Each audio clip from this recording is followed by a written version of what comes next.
सुप्त ज्वालामुखीच्या मुखावर असणाऱ्या एका गुहेमध्ये एक रमणीय भगवान शंकराचं स्थान आहे.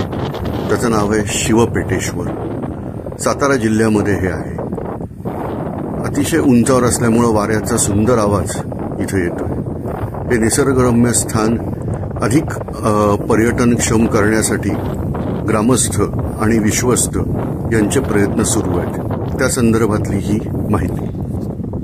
शिवपेटेश्वर हे श्री क्षेत्र शिवपेटेश्वर आहे. पेट्री नावाचं गाव आहे कासच्या पठाराजवळ.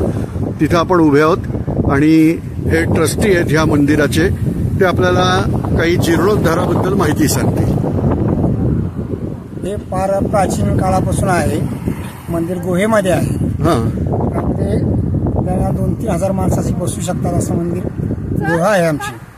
आणि मुकुंद राजाला जेव्हा हे झालं होतं श्रीकृष्णाच्या टायमात तेव्हाची ही गुहा आहे.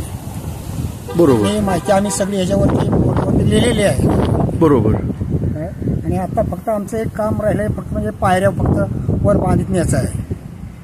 हा आम्ही आता हातात कार्यक्रम घेतलेला आहे. तर आपल्याला आता जीर्णोद्धार करायचा आहे. हो. तर त्याला धनद्रव्य आपल्याला लागणारच आहे. आर्थिक मदत आपल्याला लागणार आहे. तर कोणता असा क्रमांक सांगाल का की ज्याच्यावर जीपे करता येईल आपल्याला? सांगू ना. आहे आमची त्याच्यावरती तुम्ही फोटो काढून घ्या आणि त्याच्यावरती पैसे पाठवा. या ठिकाणी जो QR कोड दिसतोय तर हा स्कॅन करा आणि याच्यावरती आपण जे काही मदत पाठवाल ती नक्की पाठवा. आणि पण तुमचं नावही मेसेजमध्ये टाकायला विसरू नका.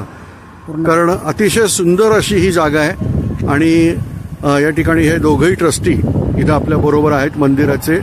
आणि बघा तुम्हाला इथं मागे दिसतोय केवढं सुंदर जागा आहे ती.